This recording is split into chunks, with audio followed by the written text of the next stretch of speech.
வெளியில் வீடியோ எடுத்து போடுறதுக்கு வந்து எங்களோட சந்திரசேகர் அமைச்சர் வந்து தடை போட்டிருக்கிறார்.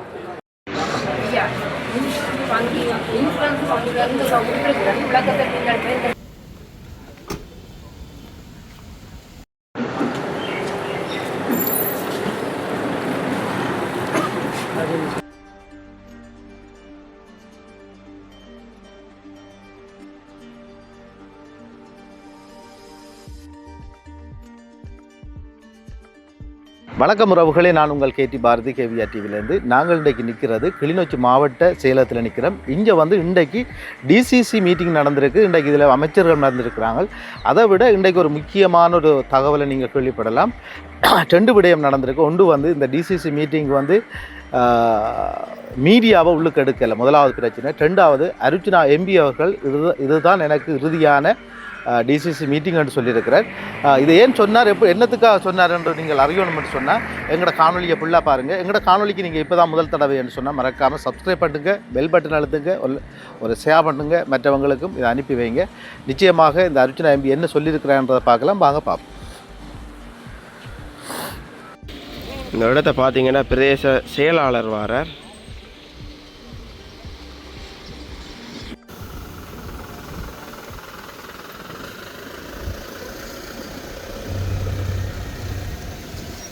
மக்கள் பிரதிநிதி, அரசு அதிகாரிகள் நீர்ப்பாசன திணைக்களம் செல்கின்றனர்.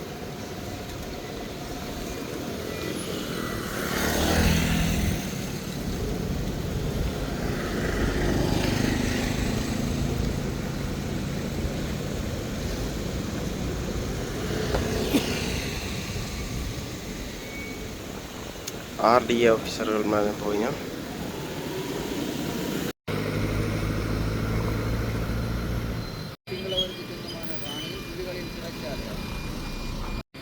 மினிஸ்ட்ரி ஆஃப் ஹெல்த் டிபார்ட்மெண்ட் போகுது இந்த இடத்துல. மின்சார சபையும் போவீங்க. மதிப்புக்குரிய கயேந்திரகுமார் எம்பி அவர்கள் இந்த இடத்தை வந்து கொண்டிருக்கிறார்கள்.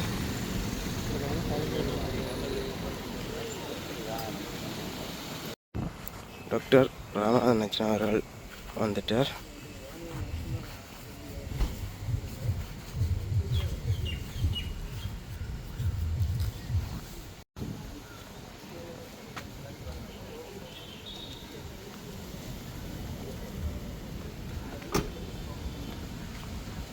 உறவுகளே, நாங்கள் இப்போ டிசிசி மீட்டிங் தான் வந்து வந்திருக்கிறோம். பாருங்கள், இன்றைக்கு வந்து அதிகாரிகள்லாம் வந்திருக்கிறோம், எம்பிமார் வந்திருக்கிறோம். இன்றைக்கு வந்து மிகவும் காரசாரமாகத்தான் இந்த டிசிசி மீட்டிங் நடக்கும் என்று நான் நினைக்கிறேன். சரி, நாங்கள் இப்போ உள்ளுக்கு போய் பார்த்தோம்னா தான் தெரியும் அந்த டிசிசி மீட்டிங்கில் வந்து என்ன விடயம் சம்மந்தமாக கதைக்கணும், என்ன சம்மந்தமான பிரச்சனைகள் போய்கொண்டிருக்கின்றதை முழுமையாக பார்ப்போம். வாங்க, அப்படியே தொடர்ந்து காணொலிக்குள்ளே போவோம்.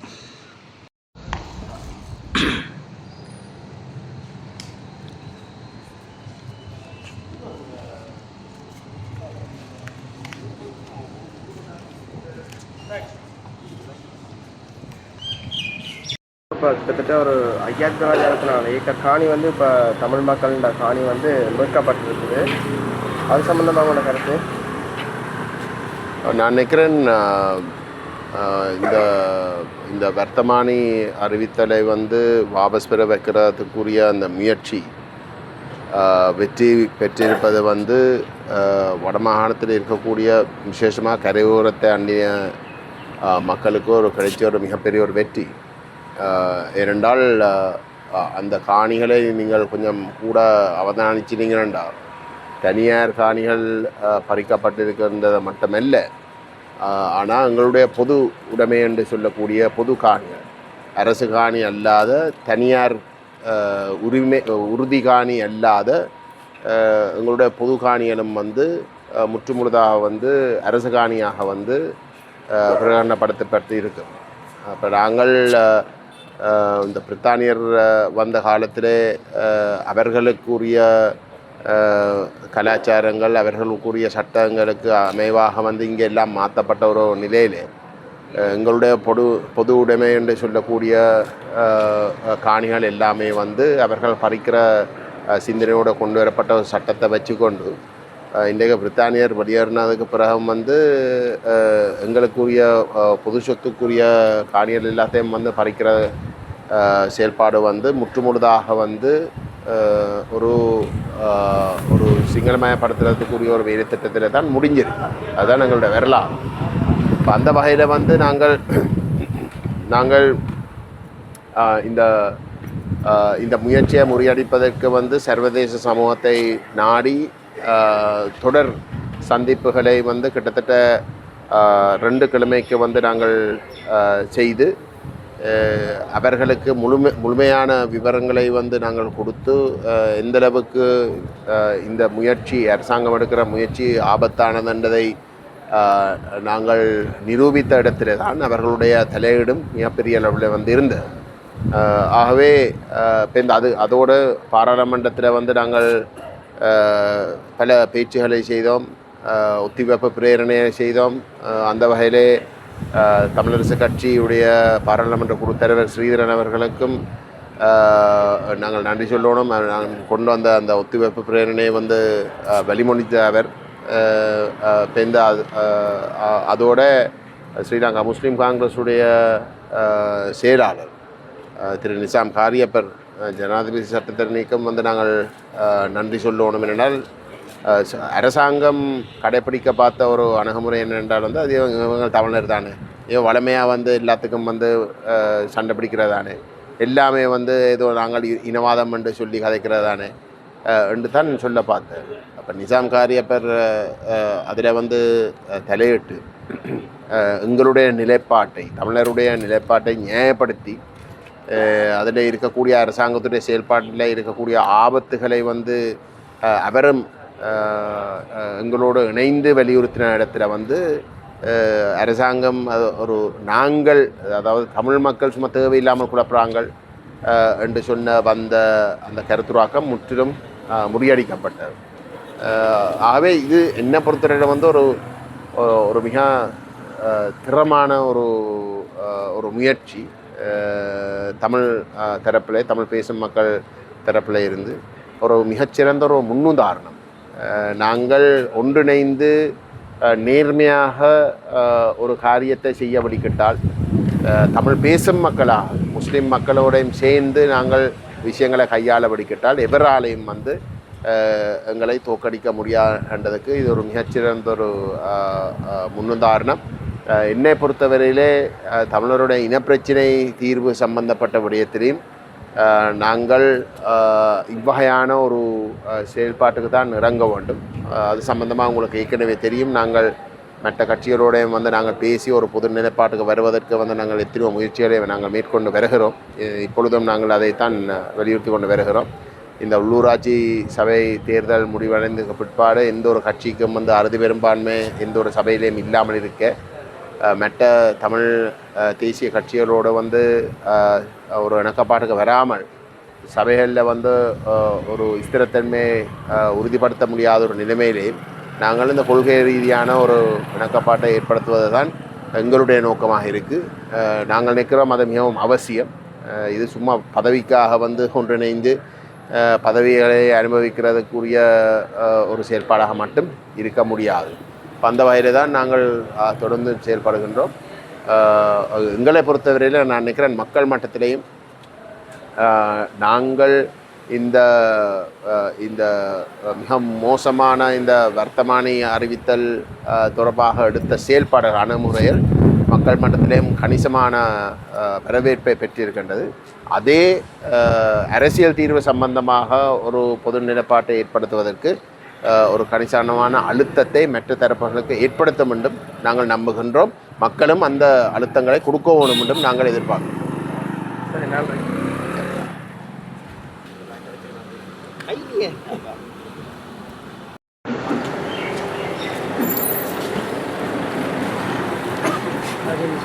சிறிதர் நம்பி இப்போ தற்பொழுது மீட்டிங் வந்து தான் படிக்கல நாங்கள் பார்க்கக்கூடியதாக இருக்குது. பாருங்கள்,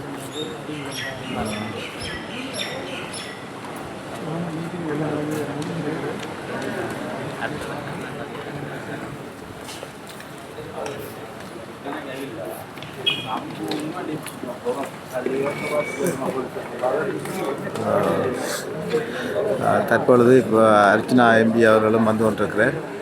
இன்றைக்கு மக்கள் வந்து நிறைய பேர் அவரை சந்திக்கிறதுக்காக காத்து கொண்டிருக்கிறதையும் உங்களால் பார்க்கக்கூடியதாக இருக்குது. முக்கியமாக சொல்ல வேண்டும் என்றால் இதுதான் கடைசி டிசிசி மீட்டிங்காக இருக்குன்னு நினைக்கிறேன். நான் பாருது இன்னொரு 4-5 வருஷத்துக்கு டிசிசி மீட்டிங்கு பெரும்பாலும் நான் பெற மாட்டேன். அதுக்கு முக்கியமான காரணம் என்னென்னா, உள்ளுக்குள்ளே நாங்கள் கதைக்கிற விஷயங்களை வந்து வெளியில் வீடியோ எடுத்து போடுறதுக்கு வந்து எங்களோட சந்திரசேகர் அமைச்சர் வந்து தடை போட்டிருக்கிறார். அதாவது வந்து உள்ளுக்குள்ளே நாங்கள் எங்கள் டிசிசி மீட்டிங் உங்களுக்கு விழாலாம் தெரியும் தானே. அந்த நேரம் எங்கள்ட அமைச்சர் இவர் டக்ளஸ் தேவானந்தா இருக்கைக்குள்ள கூட உள்ளுக்குள்ள அடக்கிற எல்லாம் வீடியோ வர ஆக்கள் பார்க்குற ஒழிய வீடியோ வாரது வெளியால் இல்லை வீடியோ எடுத்து போடுறது. ஆனால் இப்போ ஒரு புது சட்டம் உண்டு, இங்கே ஒரு சர்க்குலர் இருக்காம். அதன்படி அமைச்சர் சொல்லியிருக்கிறார் வந்து உள்ளுக்குள்ளே வீடியோ எடுக்க இல்லாது உள்ளுக்க நடக்கிறது பொதுமக்களுக்கு தெரியக்கூடாது. அதை வந்து எங்கள்ட ஸ்ரீதரன் ஐயாவும் கயந்திரமார் பொன்னம்பலம் சொன்னவே அது பிள்ளை அப்படி செய்ய வேண்டாம், வீடியோ வழியால் வரணுமெண்டு. ஆனால் நான் நினைக்கிறேன் இது நாளைக்கு ஜாழ்ப்பாணம் மீட்டிங்கில் வெளியே போவேன். நாளைக்கு மீடியா உள்ளுக்க விடையிலேன்னு சொன்னால் நான் நாளைக்கு காலமே போயிடுவேன், 9 மணிக்கே திருப்பி போயிடுவேன். அது வந்து ஒரு பெரிய பிள்ளையான விஷயம் என்னென்னா, என்ன கதைக்கிறோம் என்ன முடிவெடுக்கிறோம்ன்றது சனத்துக்கு தெரியணும். அது ஒரு பெரிய பிள்ளையான விஷயம் நினைக்கிறேன். ஆகவே அது உண்டு. ரெண்டாவது இன்றைய காய்ச்சது அந்த எங்கள்ட தம்பி ஒரு ஆளுக்கு 2-3 பேருக்கு வந்து அடித்த விஷயம் உண்டு. தர்மபுரத்தில் அடிச்சிருக்கணும் நேவிக்காரர். அது சம்மந்தமாக நான் இன்றைக்கு வாக்குவாதப்பட்டேன். நான் நேவியோடையும் மற்றது போலீஸில் இருக்கிற எஸ்எஸ்பி நினைக்கிறேன் இல்லை டிவிஷன் எஸ்எஸ்பி வந்து சொல்லியிருக்கிறார். அந்த சம்மந்தப்பட்ட தம்பியை வந்து தனக்கு முறைப்பாடை கொடுக்க சொல்லி, என்னென்றால் ராமநாதபுரம் ஓஎஸ்சி சொல்கிறார் தனக்கு முறைப்பாடு தேவையில்லை என்று அந்த தம்பி சொல்லியிருக்கிறார் என்று சொல்லி, அதாவது வந்து தனக்கு முறைப்பாடு வேண்டாம் என்று சொல்லி சைன் பண்ணியிருக்கிறார் என்று. ஆனால் நான் நினைக்கிறேன் அது ஒரு பொய்யை நினைக்கிறேன். அவர் எஸ்எஸ்பி சொல்லியிருக்கார் அந்த சம்மந்தப்பட்ட போயை வந்து தங்களோட ஒருக்கா வந்து கழித்து முறைப்பாடை வைக்க சொல்லி தான் அதில் இன்கொயரி விசாரணைகள் நடத்துகிறேன்னு சொல்லியிருக்கணும். அதோட உள்ளுக்குள்ளே என்ன விஷயம் நடக்கிறன்றதை வெளியால் ஒருத்தருக்கும் தெரியக்கூடாண்டா. வெளியால் வந்து நாங்கள் சொல்கிறேன்டா எல்லாத்தையுமே நான் ஞாபகம் வச்சு சொல்லி கொண்டிக்கலாம். நீங்கள் எதாவது கேட்டால் தான் பிரியோசனமான ஒன்றுமே கதைப்படையில் வளமையான கதை மாதிரி ஏன் வந்தேன்றது எனக்கு பிரியோசனம் இல்லாது. நான் போனதில் முக்கியமாக கழிச்சது அந்த தம்பிக்கு அடித்த நேவி அடித்தது தர்மபுரம் மீனவ எனக்கு தலைவரோ செயலாளர் நினைக்கிறேன். அவருக்கு அந்த நேவி அடித்தது தான் என்னுடைய முக்கியமான பிரச்சனையாக இருந்தது. அப்போ நான் அது தொடர்பாக கேட்டிருந்தேன். நான் நேவி வந்து சொன்னேன்டா தாங்கள் அடிக்கையில் கசிப்பு விற்கிறாங்கன்ட்டு. கசிப்போ கஞ்சாவோ என்ன விற்றாலும் யாருக்குமே அடிக்கிறதுக்கு உரிமை இல்லை, அது சம்மந்தமாக வழக்கெடுப்படும். அதை விட கனவிட எங்களுக்கு கதைக்கப்பட்டது. ஆனால் அதில் பிரியோசனமாக சொல்கிறதுக்கு கண்டொன்றும் இல்லை. ஸ்கூல் டிரான்ஸ்ஃபர் சம்மந்தமாக கதைக்கப்பட்டது. அதை விட ஒவ்வொரு ஆள்கிட்ட தனிப்பட்ட நிகழ்ச்சி நேரலுக்குள்ள இந்த 2 உப்பளம் புதுசாக கட்ட போயினுமாமண்டு சில விடயங்கள் கதைக்கப்பட்டது. நான் நினைக்கிறேன் அதைகள் மக்களுக்கு அது தெரியணும், வேறு டகானி இருக்குல்ல என்ன நடக்குன்னு சொல்லி. பிரியோசனமான மீட்டிங் மாதிரி தெரியலை. இன்றைக்கு எல்லோரும் வந்திருந்தவ பிரியோசனமான மீட்டிங்கோ அல்லது இதில் ஒரு ப்ரொடக்டிவான மீட்டிங்கோ இல்லை, சும்மா ஒரு மக்களை ஏமாத்துகிற மீட்டிங் கொண்டு தான் இன்றைக்கு நடந்தது. ஆமாம். அதில் முக்கியமாக வந்து எங்களோட ஸ்ரீதரன் ஐயா வந்து 27/2 கொஷன் ஒன்று போட்டிருந்தவர். அதுமாதிரி எங்கள்கிட்ட பாராளுமன்ற உறுப்பினர் கயந்திரமார் பொன்னம்பலம் அவர்கள் வந்து ஒத்திவைப்பு பிரேரணை ஒன்றை கொண்டிருந்தவர். அதுக்கு பிறகு அந்த ஒத்திவைப்பு பிரேரணையில் நான் அவருக்கு சப்போர்ட் பண்ணி கதைச்சினா, நான் சிங்களத்தை கதைச்சினா உங்களுக்கு விளங்கிட்டு வரீங்கன்றா நாங்கள் எங்களோட விஷயம் சிங்கள மக்களுக்கும் விளங்கணும் பண்ணுறதுக்காண்டி. அதுக்கு பிறகு அது சம்மந்தமாக ஒரு மீட்டிங் ஒன்று போடப்பட்டது. அந்த மீட்டிங் போடப்பட்டு அந்த மீட்டிங்கில் டிசைட் பண்ணப்பட்டது 6 நாள் தாங்கள் அது சம்மந்தமாக ஒரு அரசாங்கம் சொல்லியிருந்தது. நாங்கள் ஒரு சாதகமான பதிலை சொல்கிறோம்ண்டு. அதுக்கு பிறகு நான் நினைக்கிறேன் 5-6 நாளில் அந்த காணியை வாபஸ் பண்ணியிருக்கணும். ஆனால் நான் இப்போ அண்மையில் பார்த்தேன்னா ஒரு சில சட்டத்தரணிகள் அது சம்மந்தமாக கதைச்சு கொண்டிருக்கணும். ஒரு சில ஆக்கள் தாங்கள் தான் இப்போ முக்கியமாக எங்களோட சுமந்திரன் ஐயா தான் எறிஞ்ச கல்லில் தான் இந்த மாங்காய் விழுந்தேன்னு சொல்லியிருக்காரு. ஆனால் அது மாங்காய் பழுத்து விழுந்ததுன்ற உண்மை. எல்லோரும் ஆளுக்குள்ளே தடியோடு சுற்றி கொண்டிருக்கிற மரத்தில் நான் தான் அறிஞ்சினான். ஆனால் அன்றைய தினம் இந்த கதைக்கப்பட்ட மீட்டிங்கில் முக்கியமாக நாங்கள் நன்றி சொல்லணும் முஸ்லீம் பாராளுமன்ற உறுப்பினர் நிசாம் காரியப்பருக்கு. அவருடைய அந்த சட்ட ரீதியான விவாதங்களுக்கு வந்து அட்டர்னி ஜெனரலோ சம்மந்தப்பட்ட அமைச்சருடைய செயலாளரோ எந்த பதிலுமே சொல்லலாமல் போனதுதான் இப்போ உண்மை. அதே நேரம் அந்த அருண் என்று சொல்லி கிழக்கு மாகாணத்தில் ஒரு பிரதி அமைச்சராக இருக்கிறார் வெளிநாட்டு அவர் வந்து தேவையில்லாம் வாயை கொடுத்து நான் நினைக்கிறேன் அவைக்கு அது பிரச்சனையாக போயிட்டு அதால் அருணை வந்து கிழக்கு மாகாண ஒருங்கிணைப்பு குழு கூட்ட தலைவரில் இருந்தும் வெளியேற்றி இருக்கணும். என்பிபி வெளியேற்றி இருக்கு. ஏனென்றால் அவர் அன்றைக்கு வந்து வாயை கொடுத்ததால தான் அதுக்கு அப்படி ஒரு பிரச்சனையோடு வந்தது. அந்த என்ன சொல்கிறது, அந்த சட்டமூலத்தை வந்து பின்வாங்க வேண்டிய காரணம் அருண் விஷயம் தெரியாமல் வந்து வாயை துறத்து உள்ளாரிட்டு அதெல்லாம் நடந்தது.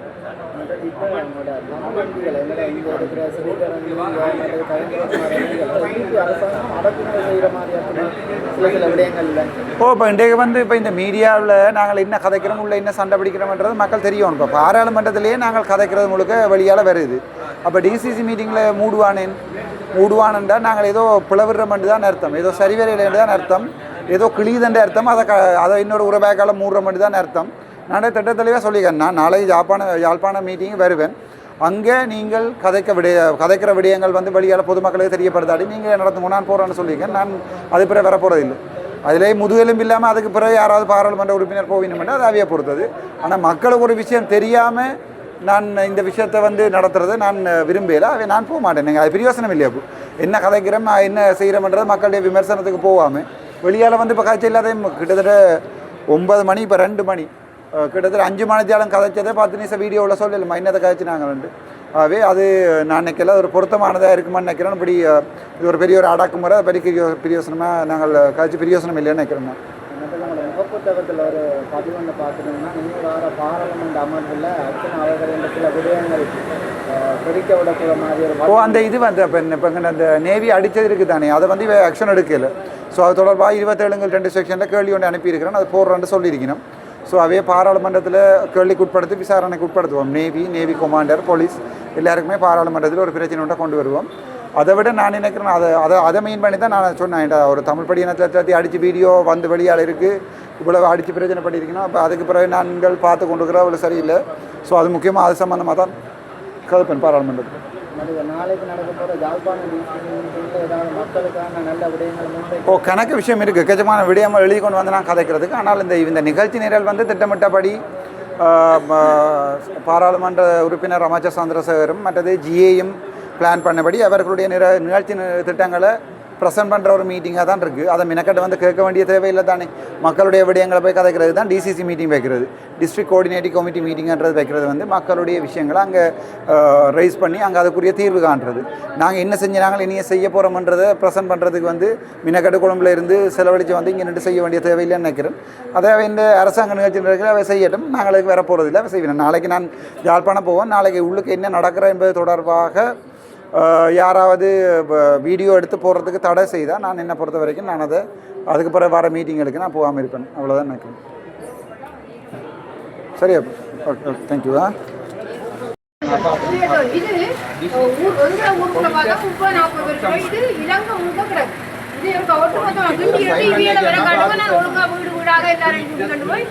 படத்தை எடுத்து கொடுத்தாங்க. அது அவே போன்ல சங்கத்தை சைன் பண்ணாதான் போன் கொண்டு இதை வேண்டி மட்டும் கொண்டு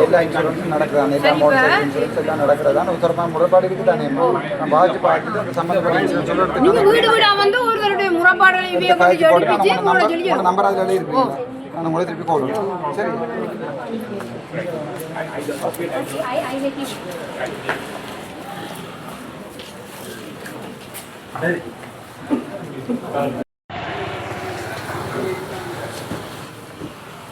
டிசிசி மீட்டிங் முடிஞ்சு அர்ச்சனா எம்பி வந்து